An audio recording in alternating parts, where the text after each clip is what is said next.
Our visitor is Dr. Guillaume Wantz, who has been spending a 3-month sabbatical leave at Queen's University in Kingston, Ontario, and pleasure, as I said, to welcome him as a WIN seminar speaker. Originally from the north of France, Dr. Guillaume Wantz obtained his master's degree from the Graduate School of Chemistry and Physics of Bordeaux in 2001, and that included a thesis working at Philips Research in Eindhoven, one of the world's great laboratories. And he received his PhD in electronic engineering from the University of Bordeaux in 2004, working on polymer light-emitting diodes. He was then appointed as an assistant professor at the University of Bordeaux in the research area of organic field effect transistors. He was tenured and promoted to associate professor at the Bordeaux Institute of Technology, OPV, in 2006. So his research interests are in organic electronics, with a particular focus on polymer photovoltaic solar cells. So please welcome Dr. Guillaume Wantz, whose WIN seminar is entitled Organic Photovoltaic Research at Université de Bordeaux 1, a focus on advanced materials for efficient and stable solar cells.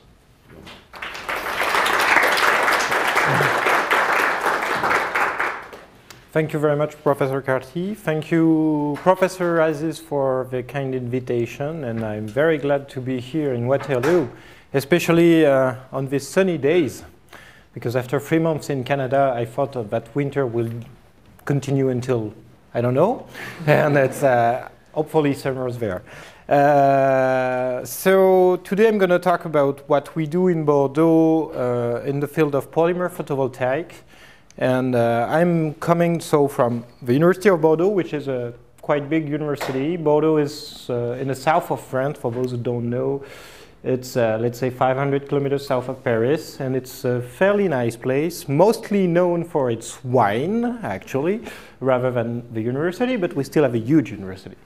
And wine, and also it's also vacation places for summertime. And personally, I'm working in a team dedicated to organic electronics. So what we do in my lab is to make devices out of polymeric, or let's say organic semiconductors. We originally did a lot of work on LEDs applications, so OLEDs, and we now have an activity on LED transistors, but also PV cells, and you have here a picture of a very thin, flexible organic PV cells. And our lab is equipped with a series of glove boxes because all these organic semiconductors need to be handled into inert atmosphere to avoid the oxidation of materials. As I said, we have many activities, but today I will only talk about PV cells. I said OLEDs, transistors. We also have an activity on light-emitting electrochemical cells, and this is the subject related to which I am in Kingston these days for the last 3 months, working on electrochemical PN junctions based on organic semiconductors. We also work a little bit on dye-sensitized solar cells, let's say the Gratzel cells, and some sensors, chemical sensors, but also physical sensors. So, OPV, organic photovoltaic. It's been a couple of years now that organic photovoltaics is becoming a commercial reality with the first prototypes which are shipped around. The leader is Konarka, but these days a lot of companies are just appearing everywhere in every continent, leading to the production of flexible, large area photovoltaic panels based on polymer, based on semiconducting polymers. OPV, if you look at the NRL chart, is still not the best in terms of efficiency. These days we are in the range of, let's say, 8 to 10% for the record values. It's not enough, some say, for commercial applications, but we have to think that this technology only started, let's say, 10 years ago. So we are in the middle of this growth, we are in the middle of this research, and hopefully this technology will probably take us to maybe 10 or 15%. But there is not only the efficiency that is of importance. the thing is the cost. And when you want to produce this kind of thing, if you have no high temperature processes, then you save a lot of money compared to silicon. The silicon production takes a lot of money. One good parameter is the famous payback time, energetic payback time. I build up a silicon solar cells, I put it on my roof. How long does I have to operate this solar cells to produce the energy that I injected in the factory to make it? And well, it's vary, but it's in the range of years. A silicon solar cells has a payback payback time of 2 to 5 years. A solar cells which has been built up without heating at room temperature, like this one, very thin, has an energetic payback time of about a few months. And this is what makes the difference. You maybe don't have the highest efficiency that you want, but you have something that is getting green, ecological, faster.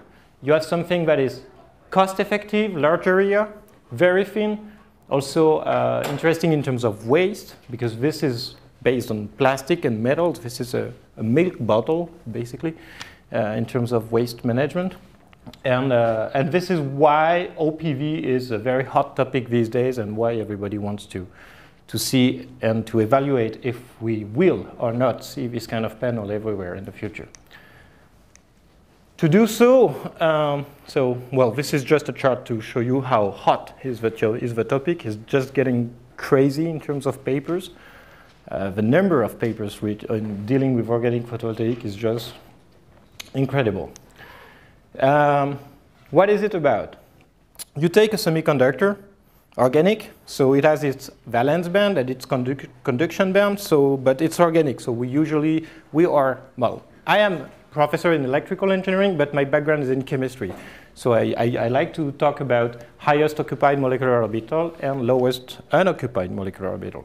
If you shine light on this semiconductor, you excite the electrons up to the excited states, and if you don't do anything, and if you let it go, this exciton, which has a very weak dielectric constant, with this exciton, which is only able to diffuse upon 5 to 15 nanometer, and that is the big deal.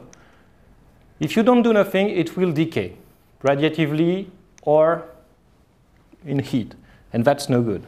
You did not make a PV cell out of it. So one semiconductor is not enough, and you need another semiconductor to mix with to create an heterojunction. And thanks to these heterojunctions, the excitons will be able to dissociate into free charge carriers. The big deal is also, as I said, the diffusion length. It's only 5 to 15 nanometer. So we need the material to be nano-segregated or nano-organized at the scale of 10 to 20 nanometer. And that's the big story about OPV. We need two materials with specific energetic levels. One is the electron-accepting material, one is the hole-accepting materials, and then we have free charge carriers. We take them to the electrodes, and we have an electrical power. All this story started, let's say, 20 years ago, so by Eggers and Woodall's group in Santa Barbara, where they discovered that a very fast electron transfer from a polymer conjugated chain to fullerene, faster than the recombination rate. So that's interesting. You can separate charges. The electrons can hop from the polymer to the C60. At the beginning, they had the idea to say, okay, so let's do a bilayer. Let's do a PM junction. Let's mimic the silicon.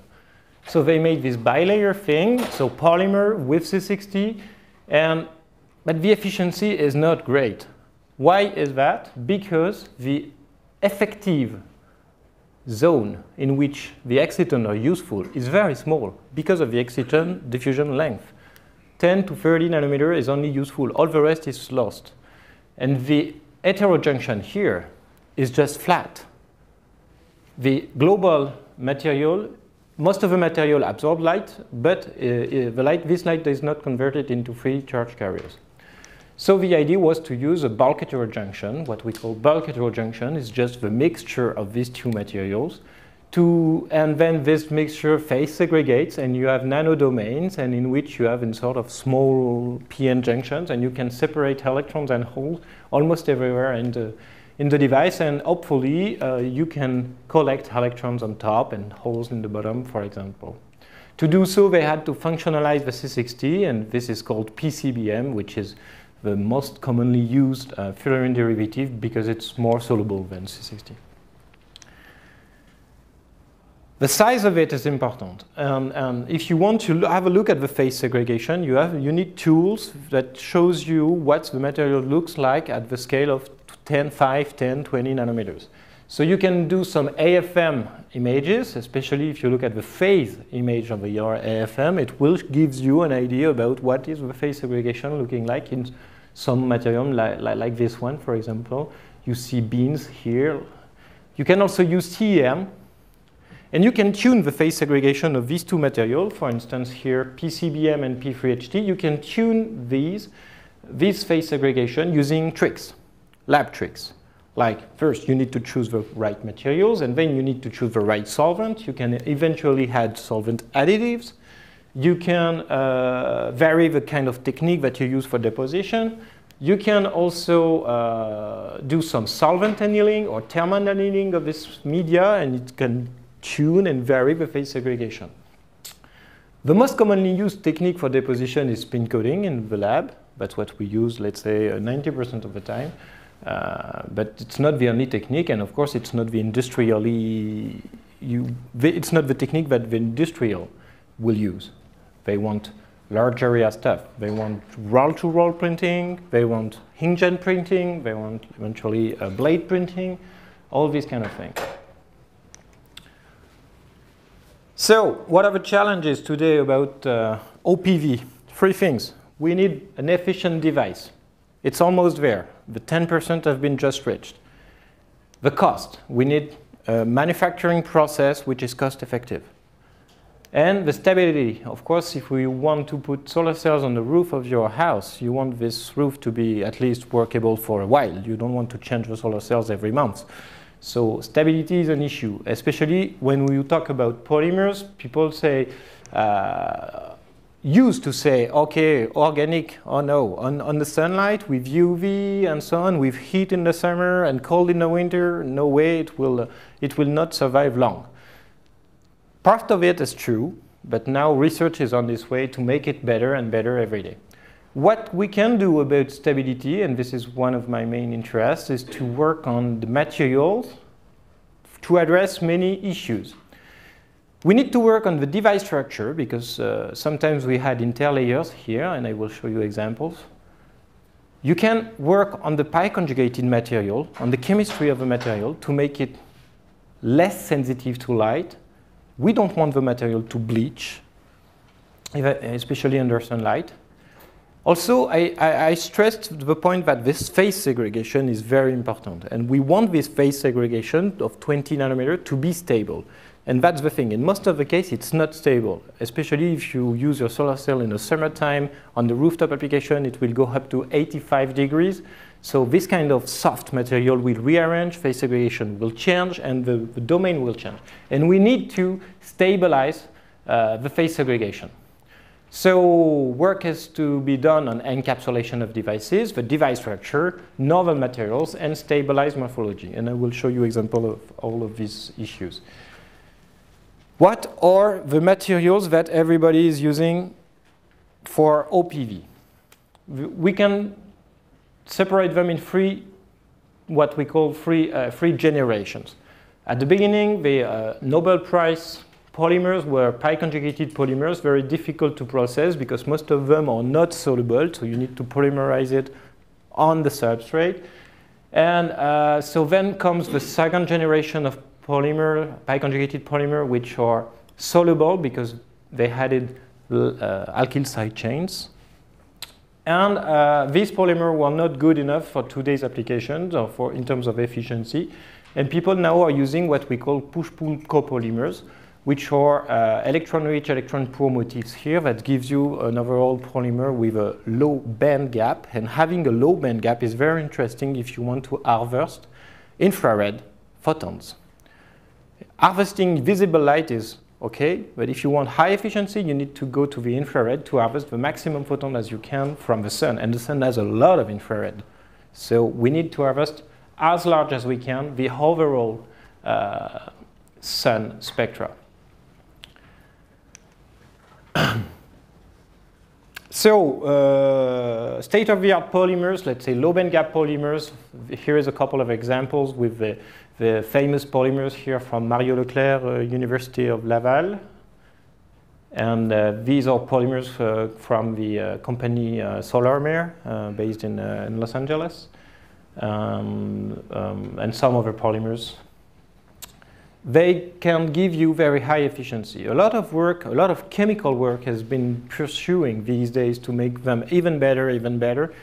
And also, one thing has to be addressed, and is the crystallinity of these films. Sometimes people show polymers, they say it works, it does not work, but the thing is the crystallinity, and this is just a personal comment. The crystallinity of the film is very, very important, and we need to know if one polymer is amorphous or crystalline.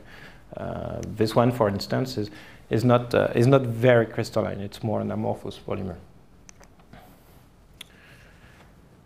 But the most known and studied couple of material is not a low band gap polymer so far. The most used material is the polythiophene, poly-3-exyl-thiophene, which is this molecule. And most of the studies have combined it with PCBM, the C60 PCBM. And if you look once again at the number of papers published, it's getting crazy also. If you look at the recent data, it's almost a paper a day. If you just target these both material, you should just put a or rather than an and here, and then it explodes.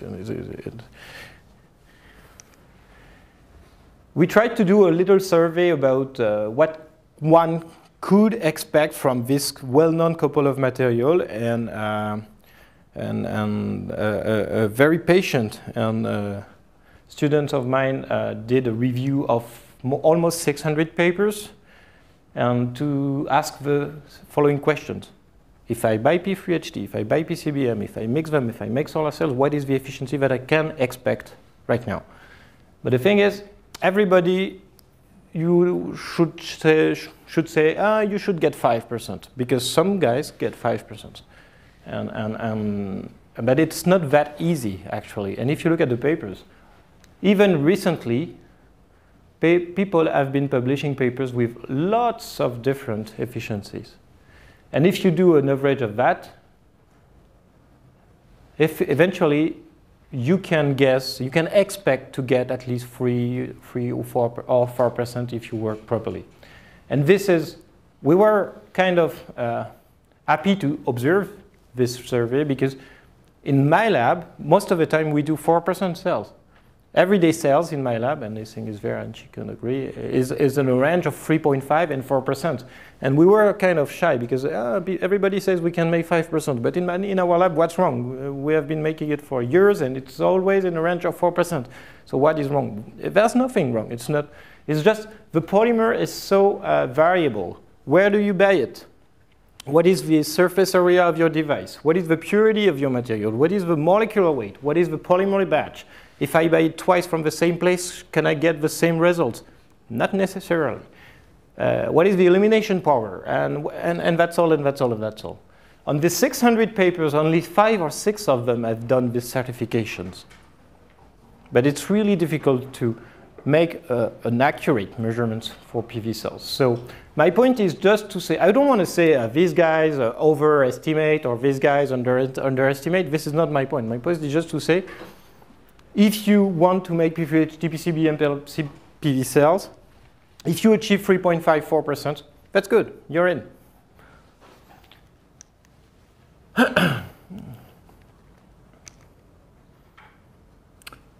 And we did the 5% once. And I am videotaped, so I say once. And this is the curve. But I'm not showing it only. We did it once, and for a week, very happy. We don't know why. I mean, suddenly it happened. And the week after, same polymer batch, same guys, same everything. No, 4%. So that's a mystery. But our job is to do some research and to try to investigate new materials. And a few years ago, we've been thinking about this polymer, which is a polyquatertiophene, which is well known in Canada because it has been mainly, I believe, discovered and studied in Xerox, I think. And it's been discovered and very, very interesting in terms of material for whole transport in transistor with high mobility. Despite the P3HT, which has 1, 2, 3 order of magnitude lower mobility. And at that time we said, if mobility is the issue, so then let's use this polymer and let's make PV cells out of it, and we'll probably make maybe more efficient solar cells. The maybe it stands for this slide. In fact, no, it does not work well. And what's wrong with this material? Why is this material so similar not working in the PV cell media? Because of a phase segregation. In this material, we don't have much phase segregation with the PCBM. The PCBM, the C60, is kind of, it does not segregate. Or you have to go at high temperature and then you create very large crystals of a few tenths of microns. But these are phase AFM images and you don't see much phase segregation. And the reason for that is the molecular structure. And the quatertiophene has C12 alkyl side chain here, which can pact the C60. And it's almost like if the C60 is soluble in the solid state in the polymer. And it does not want to move. It's good like that. It does not want to phase segregate. So it's not a good polymer for PV cells. And this is also, my point here is to say that it has so many parameters. It's not because you have a great mobility that you will get a good PV cells. Also a transistor, organic field effect transistor, when you make a transistor, you are measuring the mobility at the interface with the dielectric, which is field effect mobility actually, and you are measuring it in the direction of a substrate. In a PV cells, it's a sandwich structure, and we are measuring the mobility in the vertical direction. And in most of organic semiconductors, and especially PQT, because it forms nano crystals, the mobility is probably not isotropic. Even P3HT, the mobility vertically is something like 3 orders of magnitude lower than the mobility horizontally. So that's my point. Just a minute. We try to work on the solvent. If you take P3HT and PCBM and if you just change the solvent, why do we want to change the solvent? We used to work with orthodichlorobenzene and it works well. But the thing is that the companies, the industry, they don't want to build up a factory based on hundreds of liters of halogenated aromatic solvents. They would love non-halogenated. They would love non-aromatic. Well, in fact, they want water. We are working on that, but still, let's try to remove the halogen. And these are a series of solvents, so most of them has chloride, but you see this one, tetrahydronaphthalene, which has no chloride. And also what we wanted to do in this study is to look at the effect of the boiling point of a solvent on these layers.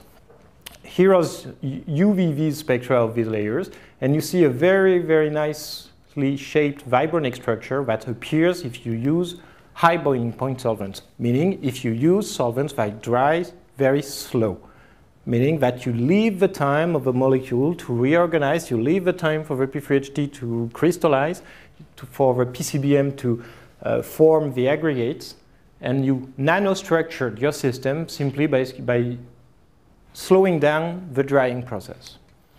And if you make devices out of it, you can look at first the AFM images. This is a chlorobenzene device before thermal annealing, and right here after thermal annealing. So this is conventional, no much phase segregation before thermal annealing. And if you anneal it, you see very nicely shaped, I would say, rice grain shaped, bean shaped phase segregation, which is very usually observed in this system. If you coat a layer from tetrahydronaphthalene, you already have this perfectly organized structure before thermal annealing. So you don't need to thermally anneal these layers in terms of morphology. If you look at the performances, in fact, they worked almost as good before and after annealing when you use this high boiling point solvent.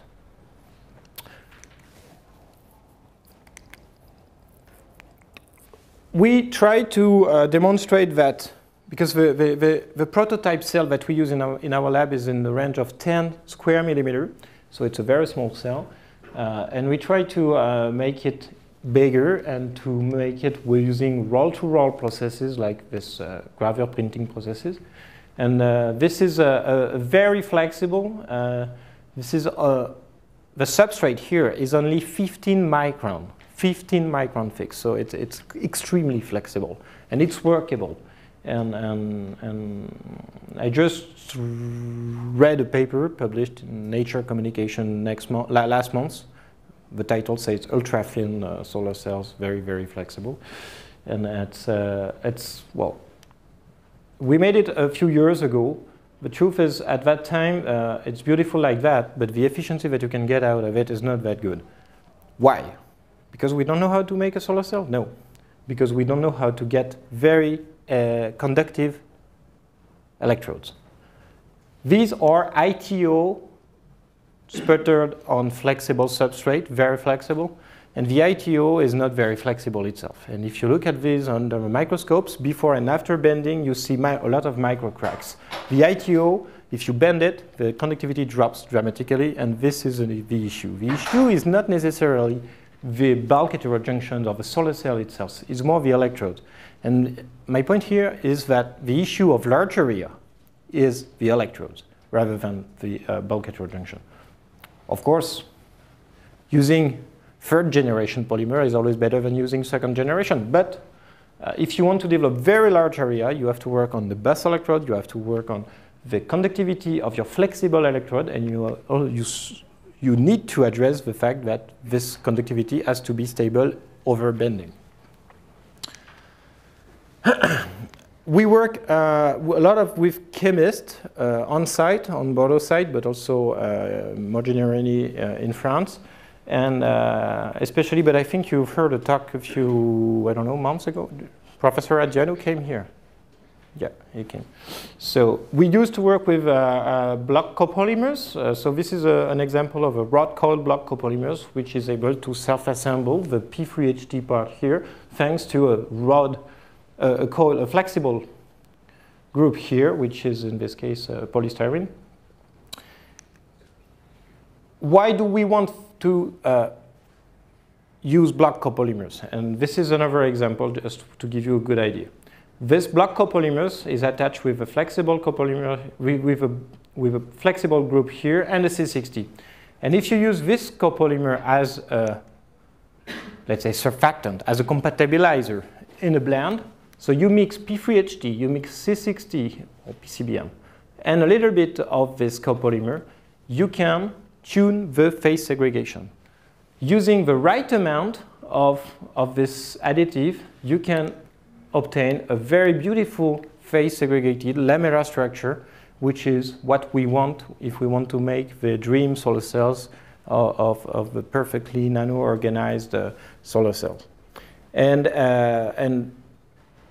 you say, wow, that's beautiful, but it does not work that well. But the fact is, at that time, the molecular weight of the polymer here was a little bit too low. And we know that the molecular weight has a great influence, especially in P3HT. The higher the molecular weight, the higher the performances. The higher the mobility, the higher the performances.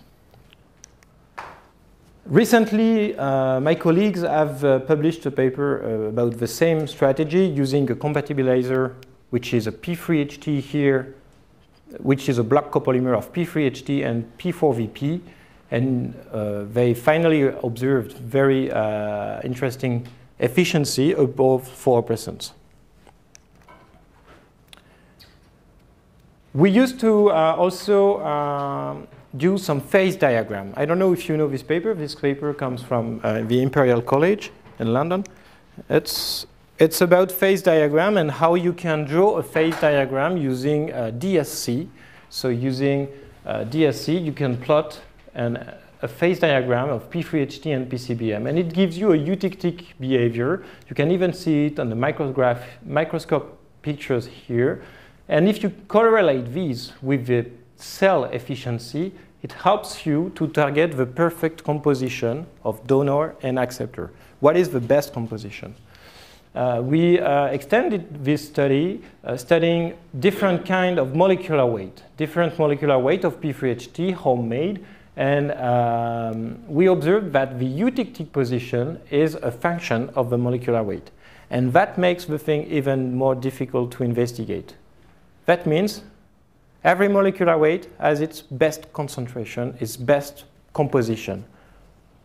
If you want to optimize and get the maximum out of every molecular weight, you need to change the composition every time. And that's something which is difficult. If you buy P3HT from one place, you work with it for a year, you optimize your composition, let's say 50-50 or 60-40%. You change the P3HT because the supplier does not provide it anymore, so you take it from another place, and you need to maybe do it again. To date, in our lab, the best PV cell that has been made has been above 7%. So this is a 7.7% efficiency solar cells, which is based on low band gap polymer.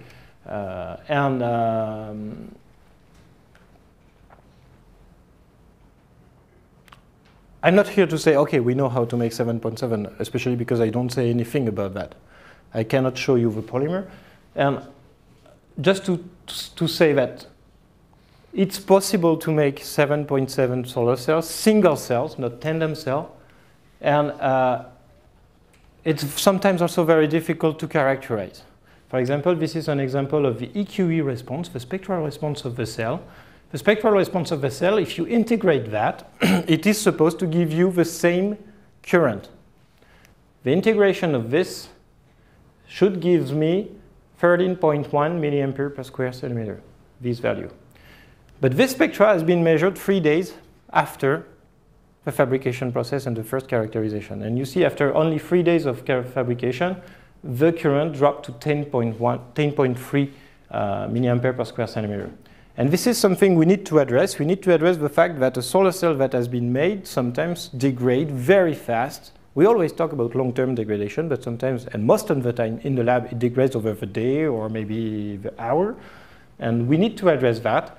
And this is the reason why we switch it from direct cell to inverted cells. What is a direct cell? A direct cell is something, so the polymer is in sandwich between two electrodes. The electrons are collected from the top electrode, and the holes are collected from the bottom electrodes. The inverted cells is the polymer is sandwiched in between two electrodes with interlayers, and then the electrons will be collected from the bottom electrodes through a metal oxide layer, which is electron selective, and the holes will be collected from the top electrodes through a molybdenum oxide, for instance, layer, but it could be a P.PSS layer also. And then you have a better cells in terms of stability. Better cells because the sensitive interface is the interface that collects electrons, and in that case it has been buried deeper in the device. Stable in terms of what? Stable in terms of hair stability. You take one of these cells out of the glove box, you can even characterize them in the air, and you can keep it in the air for weeks, even months, and it won't change much. And that's very convenient, especially working in the glove box is sometimes very painful, and being able to characterize cells in the air, being able to store your sample in your office is sometimes very, very inconvenient, and that's the advantage of using uninverted solar cells. It's also very interesting also to be able to do both, the direct and the inverted solar cells, because sometimes some materials, they do phase segregate vertically. Sometimes, for no reason we really understand these days, the C60 floats over or is in below, and if we have vertical phase segregation, Sometimes we are lucky it's in the right position. I mean, if the C60 is on top and I'm working on a direct cell, I'm good. But if the C60 is in the bottom, I'm no good. And if I use the same layer but in an inverted cell, so then I can get the maximum as I can from this kind of materials.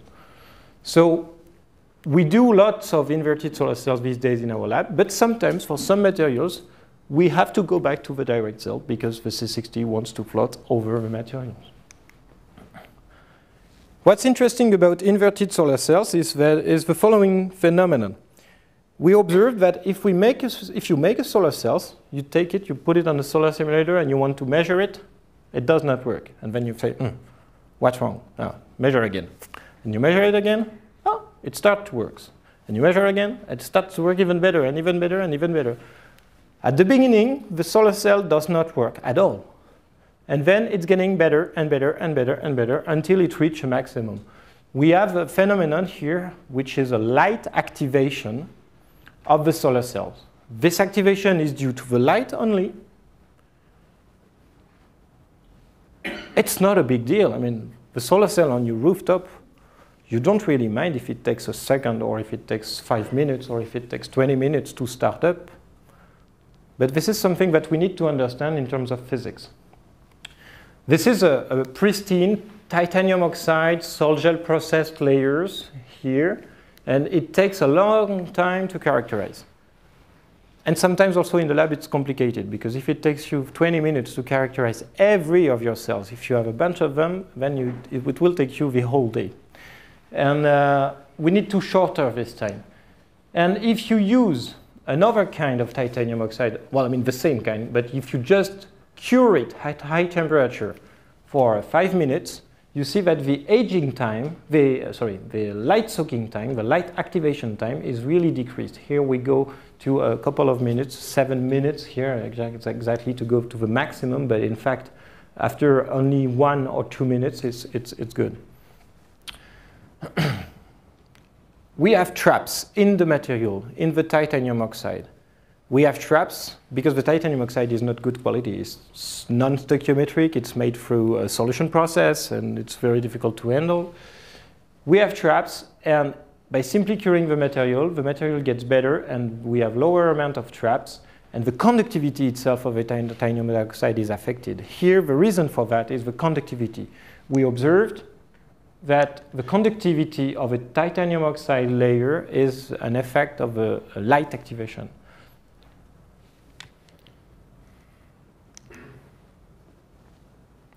So, if you want to reduce the activation time of solar cells, you need to at least treat your titanium oxide at moderate temperature. And then it can also give you an optimized efficiency for your inverted solar cell. So this is a P3HT PCBM, a classical solar cell.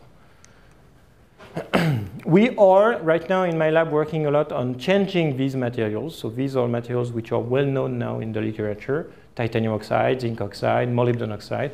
But these are not really easily transferable to the industry, especially the molybdenum oxide here is deposited through vacuum processes. And we want to build up a completely solution processed cell using even the electrode as a conductive ink. And we need to develop new materials, new chemistry for also the interface materials. And my point here is chemist has to work on the active layer, for sure, with organic chemistry. But guys, other people needs to work on the interface materials, the oxides, or even organics, to be incorporated in high efficiency solar cells. And my last point I will address is stability of the phase segregation. If you take a bulk heterojunction and if you place it on a hot plate, and if you look at it with your microscope, you will see that it's not stable. At high temperature, you see that micro-scale crystals of C60 can appear. You don't even need a microscope. If you are at very high temperature, you can see it with your naked eye. It's no good. Even if you have micro-scale crystals, that means that the nano phase segregation is really a mess right now, and then your cell is dying. This is high temperature, but this also appears at low temperature, but over long time scale. And we need to stabilize them. How to stabilize thermally the materials? Many routes. You can use. You can work on making high TG materials, which is not easy. You can work on cross-linkable materials, and this is what I will talk about. You can also do some thermocleavable materials. This is mainly the point of the group of Frederick Krebs in Riso in Denmark. Is making material, pi-conjugated materials with side groups that makes them soluble. But if you treat them thermally, you can remove the side groups. So the material is more crystalline, less soluble, and it will not. It will be more stable. You can also use block copolymers, and I showed you a couple of examples already. Let's talk about cross-linkable materials. Cross-linkable materials, this whole story started maybe 6 or even more, 7 years ago in our lab when we were working with a chemist on this molecule. You don't see it very clearly here, I'm sorry. These are pi-conjugated systems with a sol-gel moiety here, silicon moiety. And if you do the sol-gel chemistry, you can change the material from something which is fluorescent, where the pi-conjugated core are not packed, to something which is not anymore fluorescent, with a pi-conjugated core which are packed. We have pi stacking. That was an interesting material. You can use this in a OLED for light emission, and you can use this for charge transfer, for a transistor, let's say, or a PV cell. And it's a very interesting material because it's extremely tough. Once you have made the sol-gel chemistry, it's really robust. I have some layers on my office for years now, and they are still there, not much bleaching, and it's really tough. After that, we did some work. So this is the same kind of molecule. So it's a pi-conjugated molecule with, you see it more clearly here, the silicon moiety here that enables the sol-gel chemistry. And we developed this molecule to be able to make a photoresist, so nothing to do with OPV, a photoresist which is fluorescent. And one can guess, why do I need a photoresist for microelectronics, which is fluorescent? Look at that. This is the etching of this resin using UV, because we also had a photo generator of acid in the media. And you have a resin here, which is organic dye, cross-linked with silicon sol gel processes, completely insoluble, and which is fluorescent. You can apply this kind of material to print. Oh, it's the sound from this video. You can use this kind of material to print, literally, because this is inkjet printing, to print data matrix or barcodes on, let's say, bottles. And these barcodes, sometimes they are very nice, or data matrix, because they are invisible in the visible range, and you can reveal them with UV.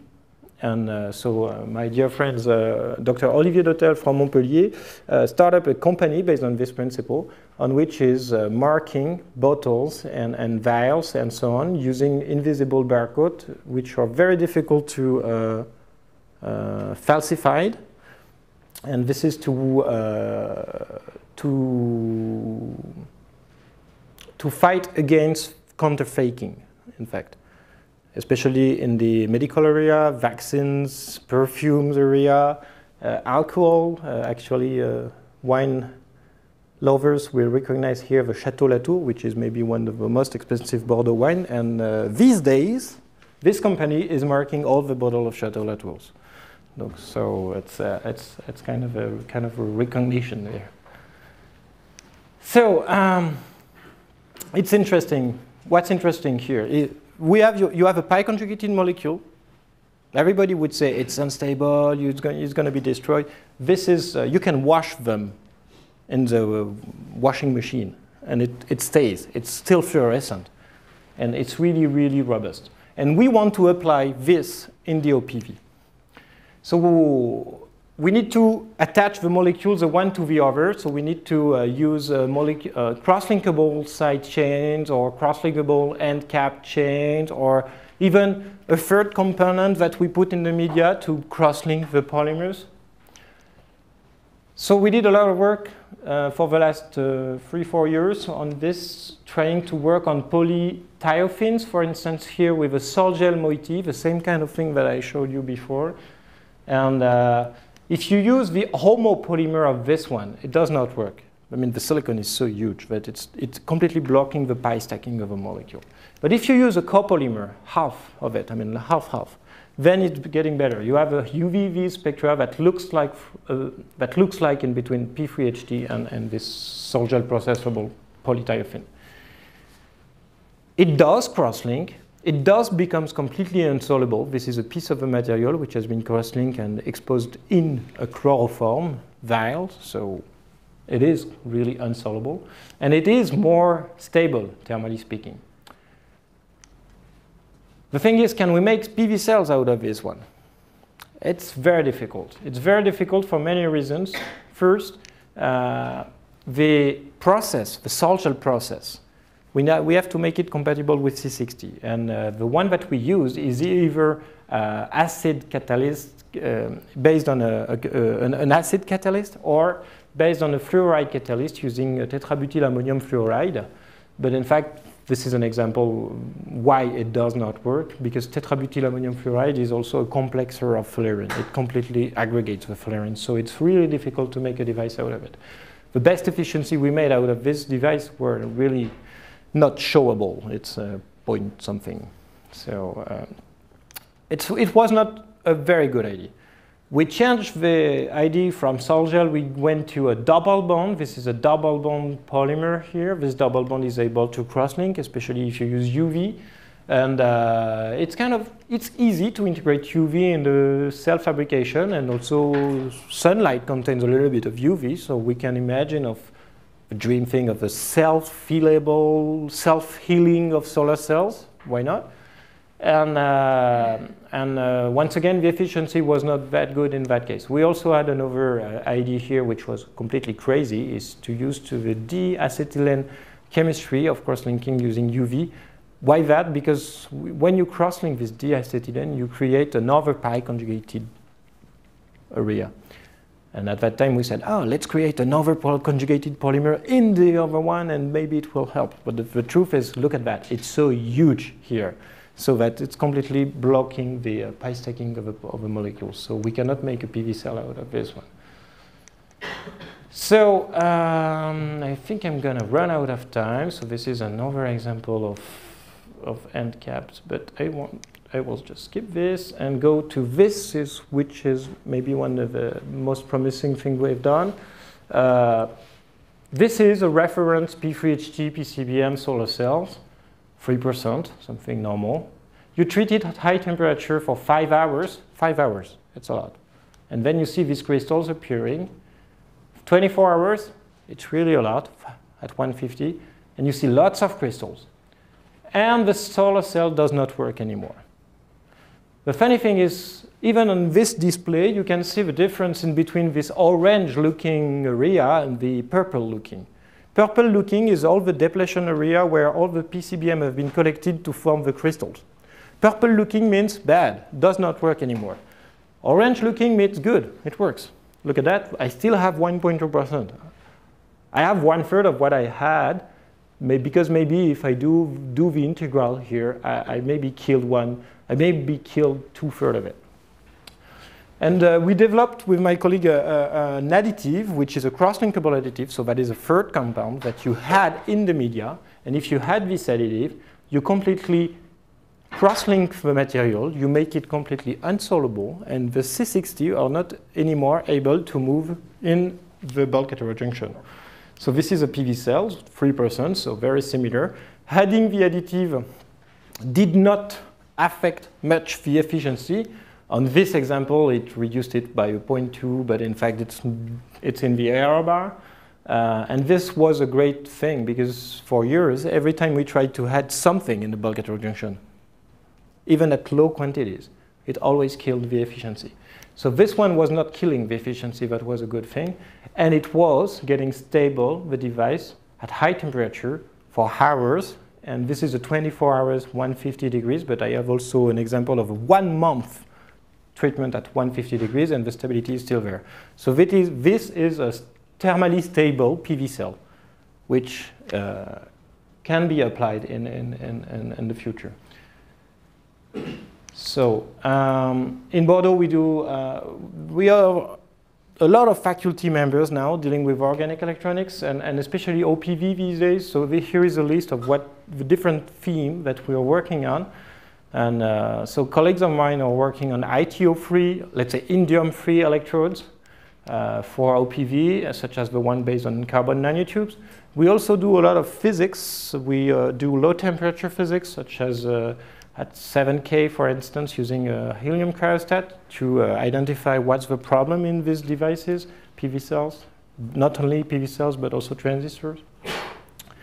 We do collaborate with Dr. Dario Bassani, who do a lot of hydrogen bonded architecture, dye-sensitized solar cells with Professor Toupans, discotic liquid crystals for OPV with Dr. Bach and Grelet, and rod-cold block copolymers, I told you about that, low band gaps also, cross-linking of the active layers, so this is mine, ink formulation. Ink formulation, that's what I told you when I said we are trying to make these inks in water, and so far it's not that bad. And rod block copolymers also. Novel materials for interfaces. This is what I told you when we want to replace the molybdenum oxide or the titanium oxide with something else better. And eco-friendly processes, so this is more with the industrials. And I think, yeah, I think I'm done. Thank you very much for your attention.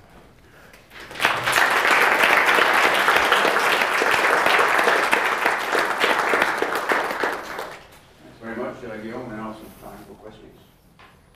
So Guillaume, this is a very nice presentation today.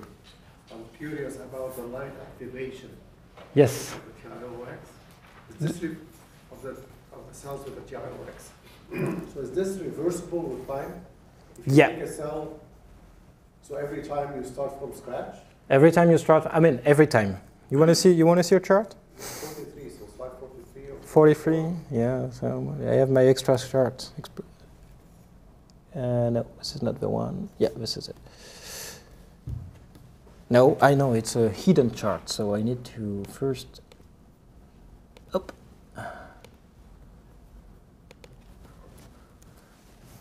Yeah, it's completely reversible, and it's, oh no, it's not this one. Well, anyway, it's completely reversible. If you keep it in the dark, in the nitrogen, it will slowly, the light activation necessity will decay slowly. If you heat it at 80 degrees, so this is it, yeah, this is the chart. Wait a minute. This is it, this is the 80 degree thing. If you heat the cell at 80 degrees, this is the remaining activation rate after storage time. It will go back to its initial value very fast. But in any cases, we need to light activate them all the time. So is it possible that the light activation is actually thermal activation due to the radiation? Due to what? The light. No, it's not. Because, well, we tried to simply activate them on hot plate without light, but it does not activate. It's really light. So did you try to activate it by light on a cold plate? By light on a cold plate. That's what we do, actually. It's the solar simulator we're using in the glove box does not hit the substrate that much. It's 30 degrees, 32 degrees. That's what we do. But we thought, at the beginning, we thought, oh, maybe it's warmer today, I don't know. And it's, no, it's thermally activated, it's thermally deactivated, in fact. It's not thermally activated. It's light activated, but thermally deactivated. And it has also something to do with the atmosphere. For instance, in nitrogen, it's much more stable. I mean, you don't need to reactivate much. If you store them at room temperature in the air, you will need to reactivate them faster. But it has something to do with the oxygen that does fill traps in some way. So what wavelength do you use? Is it just white light? Here, the classical testing is a solar simulator, AM 1.5. But have you tried using specific wavelengths to see what is the activation? What energy do you No, need? that's a very good idea. We didn't do it. Yeah. Because I mean, I would think that you're getting penetration Yeah. to isolate whether it's in the titanium oxide or the zinc oxide or the active layer. Yeah, no, that's a very nice. I mean, we always thought it's UV. I mean, it's the UV. I mean, 400 nano or Right. maybe because the solar simulator does not provide much UV itself. It's very weak. But I mean, you think it's coming at the transparent contact, right? Is that where the activation is? Or Yeah, the conductivity of this layer increase if you put it on the light. Right. So Under UV actually, right. So because it's completely fine, transparent. yeah. It has to. It is Has to be- 3.2 electron volt or something. So, but I mean, if you could test whether that's true or not, right? If we wavelength light. I'm just wondering if you can vary the wavelength, then you can Yeah. vary the penetration depth, Yeah. then you can Yeah. sort of isolate We should. what that Yeah. activation is. We should, but we need a quite powerful UV source, tunable. I had a question about your comment about the P3HT and the variability. Yeah. Do you know what it is off the shelf that's varying, or is it just something that you have to roll the dice to see what you get? What do you mean? Can we Well, predict? You're saying that the composition changes depending on where you buy the P3HT and the Yeah. formulation that you make. I mean, do people understand where the variation is coming from the source material? Or is there anything that No, helps to identify that? no. Actually, we have a postdoc opening these days. To anybody want to work on the impurity. We believe impurity has a great impact. I mean, the organic chemistry always leaves some impurities. Organics, maybe, but mainly maybe inorganics, catalyst residue, and so on. The great thing about purity, people from the inorganic microelectronics, when they say it's pure, it's PPB. People from a polymer lab, it's pure. They said, hey, it's very pure, my NMR is great. Yeah, but your NMR is something, what, like 0.1% or even 0.5? And that looks like, it does not really look at all the inorganic stuff. And we believe that the purity in terms of metal content is very, very important. And most of the, I would say, high quality suppliers, company in the world, they generally gives you a certification of metal content. So And some sort of metallic. could be many things. It could be polydispersity. It could be not necessarily inorganic. That's the thing. This is also the reason why I believe personally that polymers, there is a limitation with polymers, and I'm very interested about what we are starting with Annie actually to work on small molecules, because when you work with a small molecule, generally a chemist know how to make it twice the same way, same quality. Polymers, it's always difficult. It's about flexible OPV you talked about. I'm just wondering if you change the electrode material, like you said this ITO is not flexible. So you change the material, you use something else? Yep. It's, you mean something flexible? Yeah. So what's the electrode material? This was ITO. The example I showed you was ITO, but of course you can use a so-called flexible electrode, but the conductivity is not as good. There is a huge work, a huge interest these days trying to mimic the ITO using something else, carbon nanotubes or graphene or conducting polymers. You can also make, none of these so far has been able to reach the same compromise in terms of conductivity and transparency. It's really a compromise. ITO, the ITO we can buy is about 10 ohm square, and it's almost 90% transparent and integrated under the visible spectra. And conducting polymers, you can go up to maybe 100 ohm square, which is 10 times more resistive as ITO, and you don't have this transparency. And carbon nanotubes also, it's not easy to reach this compromise. And if you think small area, you can work with a 50 ohm square electrode. But if you want large area, you need to collect charges over a long way. So then you need high conductive electrodes, high conductive transparent electrodes. The ITO thing is, everybody says that's the indium. The indium we are, indium is a problem because we don't have much indium on the earth, and we don't know how to recycle it properly. Maybe by simply using another transparent oxide without indium makes it better. You can use zinc oxide, aluminum zinc, doped zinc oxide. Thank you.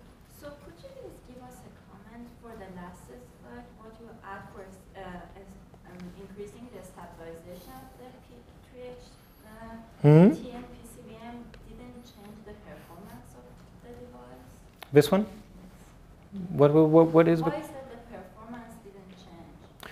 Performance didn't change because in this morphology, if you checked with an AFM, if you check the morphology here, it's exactly the same here, and after 24 hours and 150 degrees.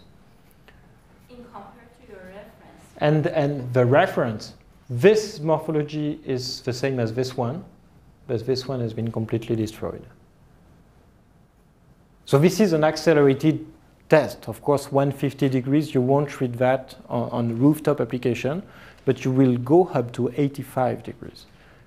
On the summertime, every day for, let's say, 60 days, it's a lot. And it is affecting the morphology. So here, the only thing I can say is that it's cross-linking.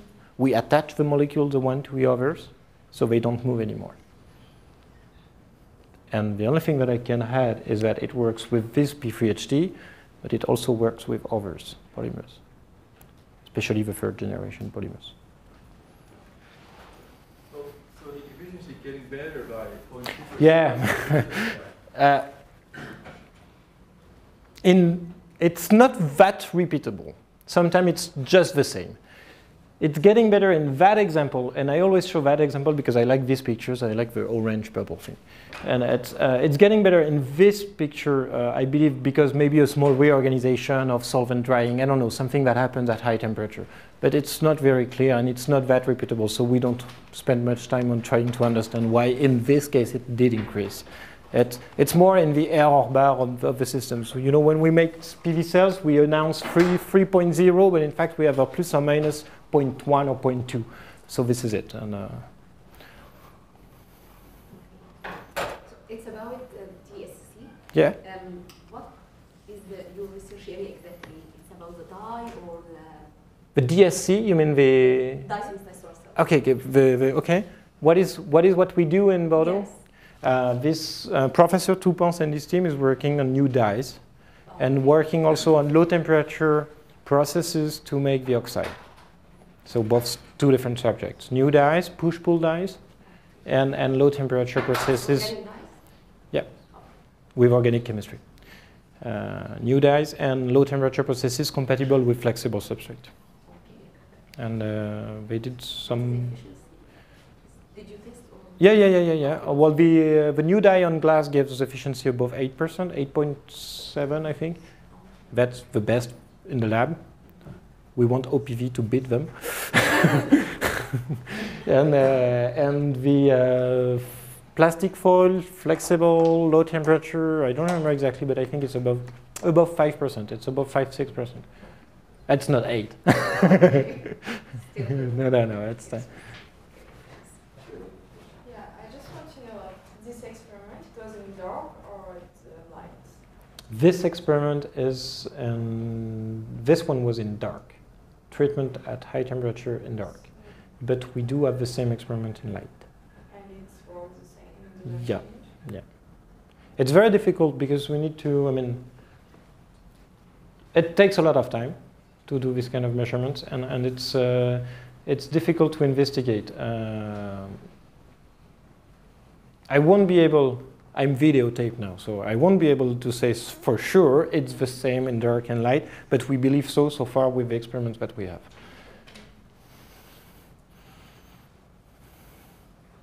No further questions, and I'll ask you to join me in thanking Dr. Wantz for a fascinating